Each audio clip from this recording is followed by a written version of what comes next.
সবাইকে স্বাগতম। এখন আমরা জানার চেষ্টা করব নেটওয়ার্ক অ্যাড্রেস ট্রান্সলেশন বা নেট সম্পর্কে এবং প্রাইভেট আইপি এবং পাবলিক আইপি সম্পর্কে। আমি পীযূষ সাহা, ড্যাফোডিল ইন্টারন্যাশনাল ইউনিভার্সিটির কম্পিউটার সায়েন্স অ্যান্ড ইঞ্জিনিয়ারিং বিভাগের একজন স্নাতক শিক্ষার্থী। তো আজকের ভিডিওতে আমরা প্রথমে জানার চেষ্টা করব যে নেট কি, তারপর আমরা জানার চেষ্টা করব প্রাইভেট আইপি এবং পাবলিক আইপি সম্পর্কে, তারপর আমরা জানার চেষ্টা করব প্রাইভেট আইপি এবং পাবলিক আইপির ডিফারেন্স সম্পর্কে, তারপর জানবো যে নেট আসলে কেন ব্যবহার করা হয়, তারপর আমরা জানবো যে নেট আসলে কিভাবে কাজ করে, আর তারপর আমরা জানবো যে নেটের সুবিধা এবং অসুবিধাগুলো। তো শুরুতেই আমি যদি বলতে চাই যে নেট বা নেটওয়ার্ক অ্যাড্রেস ট্রান্সলেশন কি, তো নেট প্রাইভেট আইপি অ্যাড্রেসকে পাবলিক আইপি অ্যাড্রেসে এবং পাবলিক আইপি অ্যাড্রেসকে প্রাইভেট আইপি অ্যাড্রেসে রূপান্তর করে। তো নেটের প্রধান লক্ষ্য হচ্ছে আইপি ভার্সন 4 এর আইপি গুলোকে সংরক্ষণ করা এবং তারপর প্রাইভেট আইপি গুলোকে হাইড করার মাধ্যমে সুরক্ষা প্রণয়ন করা। নেট প্রধানত ৩ ধরনের হয়ে থাকে। প্রথমেই আসে স্ট্যাটিক নেট, যেটা হচ্ছে ওয়ান টু ওয়ান ম্যাপিং এর মাধ্যমে প্রাইভেট আইপি এবং পাবলিক আইপি ডিফাইন করে।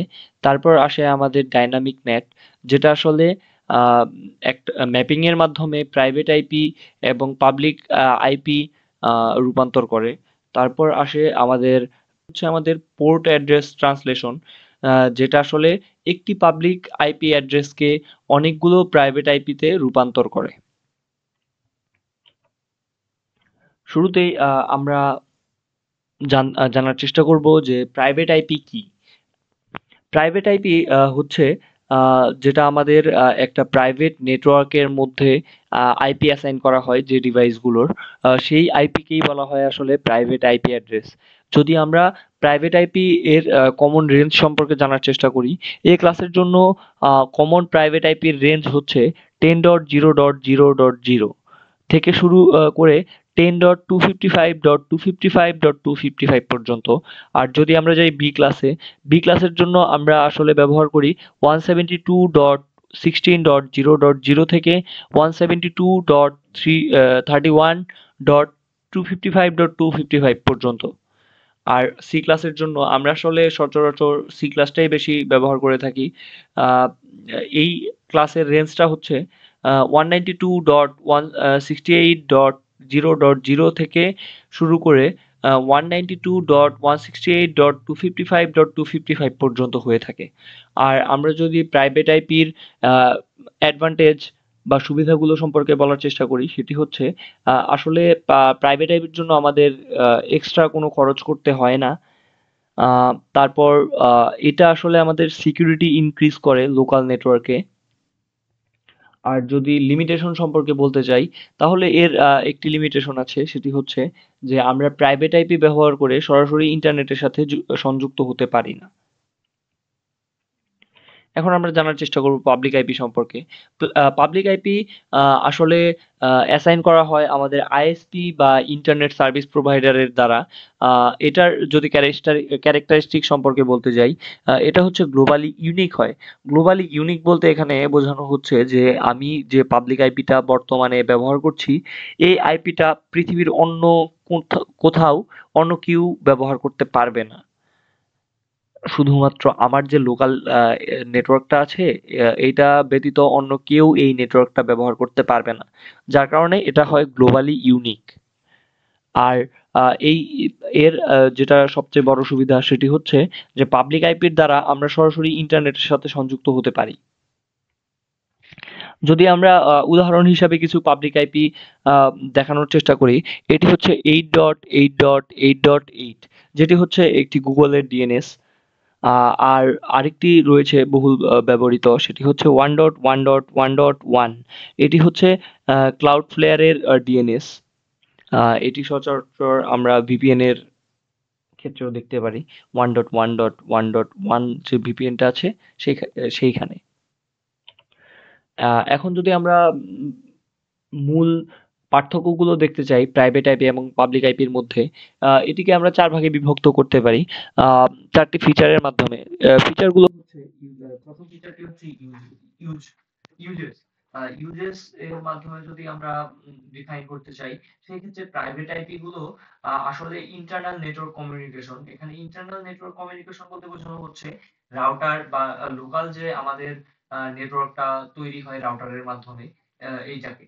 আর পাবলিক আইপি যদি বলি, এটা আসলে গ্লোবাল ইন্টারনেট অ্যাক্সেসে ভূমিকা রাখে, যেটি হচ্ছে আমাদের যে মূল ইন্টারনেট আছে সেটির সাথে সংযুক্ত হতে পাবলিক আইপি আমাদের সাহায্য করে। আর যদি অ্যাসাইন এর দ্বারা যদি আমরা বিভক্ত করি, আসলে আমাদের প্রাইভেট আইপি অ্যাসাইন হয়ে থাকে নেটওয়ার্ক অ্যাডমিনিস্ট্রেটর বা রাউটারের মাধ্যমে। রাউটারটাকে আমরা এখানে নেটওয়ার্ক অ্যাডমিনিস্ট্রেটর বলতে বলছি বা বোঝাতে চাচ্ছি। আর পাবলিক আইপি যদি আমরা বলি, পাবলিক আইপিটা অ্যাসাইন করে আমাদের যে আইএসপি আছে বা ইন্টারনেট সার্ভিস প্রোভাইডার আছে, উনি। যদি আমরা খরচের কথা বলি, প্রাইভেট আইপিতে কিন্তু আমাদের কোনো খরচ নেই। এটি আসলে রাউটারের দ্বারা ডিফাইন হয়ে থাকে, মানে অ্যাসাইন হয়ে থাকে। তো সেই ক্ষেত্রে আমরা ফ্রিতে প্রাইভেট আইপি পেয়ে যাই। কিন্তু পাবলিক আইপি যেহেতু আমাদের ইন্টারনেট সার্ভিস প্রোভাইডার এর মাধ্যমে অ্যাসাইন হয়, সেই ক্ষেত্রে আমাদের একটা নির্দিষ্ট মান্থলি ফি বা ইয়ারলি ফি প্রদান করতে হয়। আর যদি সিকিউরিটির কথা বলতে চাই, সেই ক্ষেত্রে আমাদের কিন্তু প্রাইভেট আইপিটা একটু বেশি সিকিউর। কারণ কি, এখানে আমাদের আইপি অ্যাড্রেসটা কিন্তু হিডেন থাকছে। পাবলিক আইপির ক্ষেত্রে কিন্তু তা না। পাবলিক আইপি কিন্তু ওপেনলি অ্যাক্সেসিবল থাকে বা পাবলিকালি অ্যাক্সেসিবল থাকে। সেই ক্ষেত্রে এর সিকিউরিটি কিন্তু কমে যায়। এখন আমরা যদি বলি যে নেট আমরা কেন ইউজ করি, এই ক্ষেত্রে আমরা ৩টি উদাহরণের মাধ্যমে বোঝার চেষ্টা করব যে আসলে নেট প্রথম যে কাজটি করে সেটি হচ্ছে যে পাবলিক আইপির ওপর থেকে, মানে অনেকগুলো পাবলিক আইপি ব্যবহার করার থেকে আমরা একটি পাবলিক আইপি ইউজ করতে পারি। সেই ক্ষেত্রে আমাদের কি হয় যে পাবলিক আইপির ওপর যে ডিপেন্ডেন্সিটা থাকে সেটা কমে যায়। ধরে নিই আমাদের বাসাবাড়িতে, মানে আমাদের ঘরে ১০টি ডিভাইস আছে। ১০টি ডিভাইসের জন্য কিন্তু আমাদের ১০টি পাবলিক আইপির প্রয়োজন হতো যদি আমরা নেট ইউজ না করতাম। সেই ক্ষেত্রে আমাদের ১০টি পাবলিক আইপির জন্য কিন্তু আলাদা আলাদাভাবে ১০ বার খরচ করতে হতো, যেটা আমাদের আহ, কস্টলি হয়ে যেত। এবং আমরা আরেকটা জিনিস যদি বলার চেষ্টা করি যে আহ, পৃথিবীতে কিন্তু মানুষের সংখ্যা প্রায় ১০ বিলিয়ন। আর যদি আইপি ভার্সন 4 এর হিসাবে আমরা বিশ্লেষণ করতে যাই, আমরা 2 টু দি পাওয়ার 32 সংখ্যক আইপি পেয়ে যাই, পাবলিক আইপি। সেই ক্ষেত্রে এর ভ্যালু আসে 4.2 বিলিয়ন। 4.2 বিলিয়ন আইপি দ্বারা কিন্তু আমরা 10 বিলিয়ন মানুষ আছে, যাদের কিন্তু অনেক বেশি ডিভাইস থাকে। একজন মানুষের কিন্তু 2টা বা 3টা ডিভাইসও থাকে। যেমন স্মার্টফোন, ল্যাপটপ, ট্যাবলেট আর অন্যান্য ডিভাইস থাকতে পারে। সেই ক্ষেত্রে কিন্তু আমাদের ডিভাইসের সংখ্যা আরো অনেক বেশি। আর যে ডিভাইসগুলো আমরা 4.2 বিলিয়ন আইপি দ্বারা কভার করতে পারবো না, সেই ক্ষেত্রে আমরা আহ, সহযোগিতা নেই নেটের। নেট নেট আসলে কি করে যে আমাদের একটা পাবলিক আইপিকে অনেকগুলো প্রাইভেট আইপিতে বিভক্ত করে। সেই ক্ষেত্রে আমরা 10টা ডিভাইসকে, আমাদের বাসার যে 10টা ডিভাইস আছে, 10টা বা তার থেকে অধিকও হতে পারে, মানে যত সংখ্যক ডিভাইসই থাকুক না কেন, সেই সবগুলো ডিভাইসকে কিন্তু আমরা চাইলে একটা পাবলিক নেটওয়ার্কের মধ্যে অ্যাসাইন করতে পারি নেটের মাধ্যমে। আর এটাই আমরা করি যে অনেকগুলো একটা পাবলিক আইপিকে অনেকগুলো প্রাইভেট আইপিতে বিভক্ত করি, আর যেগুলো আমাদের প্রত্যেকটা ডিভাইসের সাথে কানেক্টেড থাকে। আর এভাবেই আমরা আর কি যে মাল্টিপল পাবলিক আইপির যে রিকোয়ারমেন্টটা ছিল সেটা কিন্তু ফুলফিল করতে পারতেছি কমিয়ে এনে। তারপর আমরা বলতে পারি যে এটা সিকিউরিটি এনহান্স করে। প্রাইভেট আইপি আসলে কি, আহ, আমাদের যে প্রাইভেট নেটওয়ার্কটা থাকে সেটাকে হাইড করে ফেলে। আর যার ফলে বাইরে থেকে অ্যাক্সেস করতে কিন্তু কষ্ট হয়, পাবলিক আইপি পর্যন্ত অ্যাক্সেস করা ইজি হয়, যেটা আর কি এক্সপোজ করে দেয় পাবলিক আইপি। কিন্তু নেট কি করে, একটা শিল্ডের মতো তৈরি করে, যেটা আসলে পাবলিক আইপি পর্যন্ত অ্যাক্সেস করতে দেয়, কিন্তু তারপর আমাদের প্রাইভেট আইপিতে ঢুকতে বাধা প্রদান করে। সেক্ষেত্রে আমাদের যে সিকিউরিটিটা থাকে, ইন্টারনাল নেটওয়ার্কে যে ইন্টারনাল যে নেটওয়ার্কটা থাকে সেটার যে সিকিউরিটি, এটাকে কিন্তু এনহান্স করে দিচ্ছে নেট। আর তারপর যদি আমরা বলতে যাই support more devices on a limited number of public IP, আমরা এটা কিন্তু শুরুর যদি আমরা আমাদের যে প্রথম উদাহরণটা ছিল সেটার সাথে তুলনা করি, এই ক্ষেত্রে কিন্তু আমরা বুঝতে পারবো যে আসলে একটা পাবলিক আইপি কিভাবে অনেকগুলো ডিভাইসকে কানেক্ট করতেছে। তো সেই ক্ষেত্রে কিন্তু আমরা এই ইটা সম্পর্কে, এই পয়েন্টটা সম্পর্কে কিন্তু সম্পূর্ণ ধারণা পেয়ে যাই যে কিভাবে আসলে অনেকগুলো ডিভাইসকে সাপোর্ট করতেছে একটা পাবলিক আইপি। তারপর আমরা যদি এখন বলি যে নেট কিভাবে কাজ করে। আসলে নেটের ওয়ার্কিং প্রসেসটা যদি আমরা বলতে চাই, সেই ক্ষেত্রে আমরা চিত্রটা দেখলে অনেক ভালো বুঝতে পারবো। চিত্রে আমরা দেখতে পারতেছি যে এখানে একটি ল্যাপটপ, একটি ট্যাবলেট, একটি স্মার্টফোন এবং একটি স্মার্ট ওয়াচ আছে। যেগুলোর ক্ষেত্রে আইপি অ্যাসাইন করা আছে 192.168.0. ক্রমানুসারে 1 2 3 4, যেগুলো কিন্তু আসলে প্রাইভেট আইপি। আর এগুলো কানেক্টেড কিন্তু রাউটারের সাথে 192.168.0.6 এর সাথে কিন্তু কানেক্টেড। তারপর যদি আমরা আর কি দেখি যে রাউটারটা কিন্তু ইন্টারনেটের সাথে কানেক্টেড আছে পাবলিক আইপির মাধ্যমে, যে আইপিটা হচ্ছে 244.46.1.1। তো আমরা এইখান থেকে এই চিত্রের মাধ্যমে আমরা যে জিনিসগুলো বুঝতে পারতেছি যে আমাদের রাউটার বা পাবলিক লোকাল যে নেটওয়ার্কটা আছে, এটা কিন্তু একটা পাবলিক আইপির সাহায্যে ইন্টারনেটের সাথে যুক্ত হচ্ছে। আর রাউটার আমাদের পাবলিক আইপিকে একটা সিঙ্গেল পাবলিক আইপিকে কনভার্ট করে দিচ্ছে কিন্তু অনেকগুলো প্রাইভেট আইপিতে, যেগুলো আমাদের মাল্টিপল ডিভাইসের সাথে কানেক্টেড। ঠিক এভাবেই আমরা অনেকগুলো ডিভাইসকে নেটের মাধ্যমে একটা পাবলিক আইপিতে অ্যাসাইন করতে পারি এবং ইন্টারনেটের সাথে সংযুক্ত থাকতে পারি।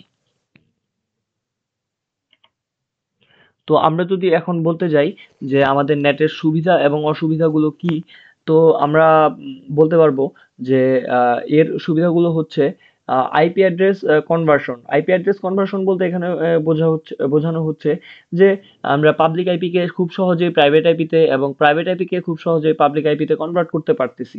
আর তারপর আমরা দেখতেছি যে সিকিউরিটি কিন্তু এনহান্স করছে। আমাদের যে লোকাল নেটওয়ার্ক আছে সেটার কিন্তু সিকিউরিটি এনহান্স করছে। তারপর এটা কিন্তু আমাদের কস্ট ইফেক্টিভ। আমাদের আমরা বলতে পারি যে আমাদের পাবলিক আইপি সবগুলো পাবলিক আইপি ব্যবহার করার থেকে একটা পাবলিক আইপি থেকে প্রাইভেট আইপিতে যদি কনভার্ট করে নিই বা ব্যবহার করি, সেই ক্ষেত্রে কিন্তু আমাদের অনেক কস্ট ইফেক্টিভ হয়ে যায় জিনিসটা। তারপর আমরা বলতে পারি যে এই জিনিসটা ফ্লেক্সিবল, যে আমরা সিঙ্গেল নেটওয়ার্কের মধ্যে আমাদের যত ইচ্ছা ডিভাইস কিন্তু আমরা কানেক্ট করতে পারতেছি। তো সেই ক্ষেত্রে কিন্তু জিনিসটা ফ্লেক্সিবল, যে আমরা চাইলে একটা ডিভাইস বা 10টা ডিভাইস বা 100 ডিভাইস কিন্তু আমরা ইউজ করতে পারতেছি। তাই আমরা বলতে পারি যে এটা আসলে একটা নেটের ফ্লেক্সিবিলিটি। আর যদি আমরা নেটের অসুবিধা সম্পর্কে বলতে চাই, সেক্ষেত্রে আমরা কিন্তু দেখতেছি যে পারফরম্যান্স ওভারহেড একটু প্রবলেম, এই ক্ষেত্রে প্রবলেম হয় যে আমাদের ডিভাইসগুলো যদি, ডিভাইস বলতে নেটওয়ার্ক অ্যাডমিনিস্ট্রেটর বা রাউটার যদি একটু ব্যাকডেটেড হয়, সেই ক্ষেত্রে আমাদের নেট সঠিকভাবে কাজ করতে পারে না, বা সঠিকভাবে নেটওয়ার্কের স্পিড প্রোভাইড করতে পারে না। সেক্ষেত্রে আমাদের নেটওয়ার্কের স্পিড এবং অন্যান্য সুবিধাগুলো কিন্তু কম্প্রোমাইজ করতে হয়। আর নেট ব্যবহার করাটা কিন্তু এ বিট অফ কমপ্লেক্স, কারণ আমাদের একটা পাবলিক আইপি থেকে আবার প্রাইভেট আইপিতে কনভার্ট করছি, আবার প্রাইভেট আইপি থেকে পাবলিক আইপিতে কনভার্ট করছি, এই জিনিসটা একটু কমপ্লেক্স। আর এখানে কিছু সার্টেন প্রোটোকল থাকে যেখানে আমাদের লিমিটেশন কিন্তু চলে আসে, যে নেটের কিছু প্রোটোকল আছে, প্রোটোকলগুলো মেনটেন করতে গেলে আমাদের কিছু লিমিটেশন চলে আসে। তারপর আমরা যেটা মানে সবচেয়ে বড় অসুবিধা সেটা হচ্ছে এটা কিন্তু রাউটারের উপর ডিপেন্ডেন্ট, যে আমাদের রাউটার কিভাবে কাজ করবে সেটার উপর ডিপেন্ড করতেছে নেট। তো নেট কিন্তু সম্পূর্ণরূপে রাউটারের উপর ডিপেন্ডেন্ট থাকে। যদি আমরা এর একটি সারাংশ করতে চাই বা সারমর্ম আকারে জিনিসটাকে বোঝাতে চাই, সেটি হচ্ছে আহ, নেট আইপি অ্যাড্রেস সংরক্ষণ এবং নিরাপত্তা বাড়াতে কিন্তু অত্যন্ত কার্যকর। তবে এর কিছু জটিলতা বা সীমাবদ্ধতা সৃষ্টি করতেই পারে এটি। তাই নেট ব্যবহারের ক্ষেত্রে সুবিধা অসুবিধাগুলো বিবেচনা করা কিন্তু গুরুত্বপূর্ণ একটি পার্ট হয়ে যায়। আমাদের আসলে সুবিধা এবং অসুবিধাগুলো বিবেচনা করতে হবে, তারপর আমাদের নেট ইউজ করতে হবে। আমাদের প্রয়োজন অনুসারে যদি আমরা সুবিধা এবং অসুবিধাগুলোকে ভাগ করতে নাই পারি, সেক্ষেত্রে আমাদের কিন্তু লিমিটেশন চলে আসতে পারে।